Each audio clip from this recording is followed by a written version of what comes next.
Today, we talk about...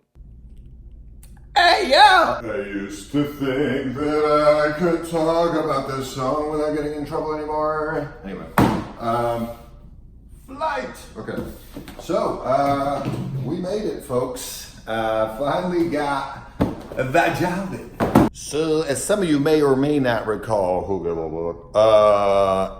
I went on a hunt for these on release day, didn't get them, and had to get them on the Nike app, which I succeeded. So, so you get that classic box-ish, and then here are the kicks. Let's take them out. First things first, love the vintage garbage bag-ish. Beetlejuice triggered. Bruh, I'm telling you, this may be the greatest Jordan of all time. At least in terms of pure design. Maybe not cultural impact, but as far as like the most pleasing and pleasurable to look at Jordan, I don't know how many beat this. And let me take out the ish from it so I can give you a full look here. Yeah, man, this is just, oof, look at this.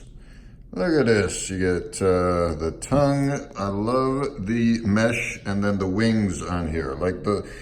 I've said it before, I'll say it again. It looks like a shoe that, despite being created in the friggin' 80s, this shoe is from 1980, my guy, or 1989. Despite that, it looks like it could have released this year. Like if this was the brand new Jordan 34 or whatever, I wouldn't be surprised if it looked like this, you know? And then you get the, well, I guess the lack of flying, it kind of gives it away. Am I right? But nah, listen, you know, you got the Nike Air treatment finally on the back. You get some, what is it? Nike Air treatment right there. And then, yeah, that, hold on.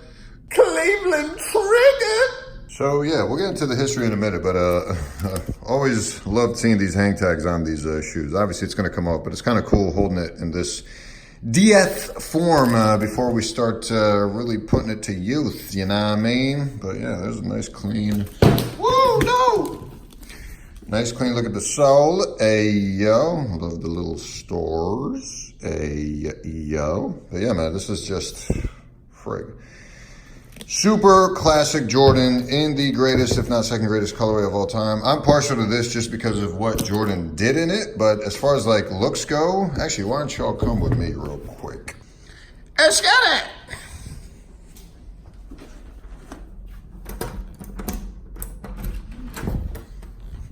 All right, so let's go to the Jordan section here. And in the Jordan section, we left a little space. What for? For these. Hey, so they're gonna go right there. I wore the Jordan 3s last night, so they're messing right here. But we're about to talk about these right quick. So let me put these down. And boom, these being the white cements, white cement, I call it. Does anyone else call it cement? I don't hear cement anymore. I just hear cement. But anyway, this also got the Nike Air treatment. This came out back in 2016, I want to say. And I just like the contrast of colors better on this, but I feel like this won't age as well because the mesh is white. You can already see it's kind of starting to yeller.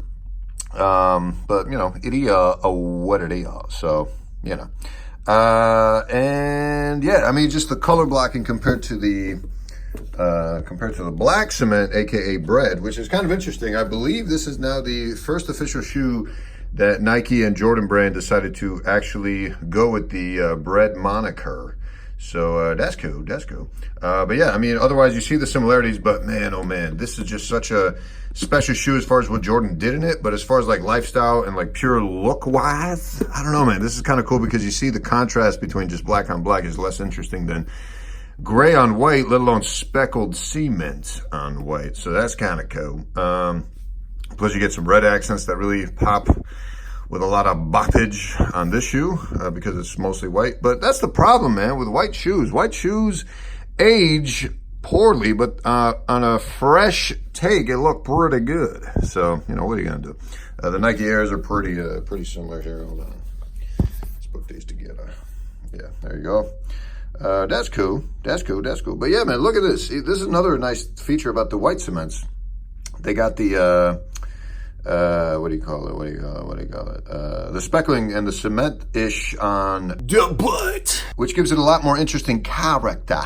But otherwise, I mean, yeah, essentially the same shoe. You get the Air Jordan, upside down on these, which again was because Jordan liked to flip the tongue down when he played, so that when you flipped them, it actually read upside up, know what I mean? So yeah, there you go. Still says Nike Air on the sole there, as you can see, although I've worn it out, am I right? But yeah, man, there's the, show you the medial side, pretty much the same story here. Wait, no, that's the lateral side, all that. Boom. Yeah, man, I mean, you see, the midsole kind of stands out better on these than on these. But I'm not complaining, man. That's why I had to get both colorways. These are just historic Jordans, man. And in my opinion, maybe the greatest Jordan silhouette of all time. A lot of people like to quote the Jordan 1, the Jordan 11, and the Jordan 3. Yeah, why don't I just go get it so I can not mess this up. Come here, buddy. So you also got the Nike Air treatment. Thank God for 2018, I mean. Yeah, I mean, you see a lot of the carryover of this.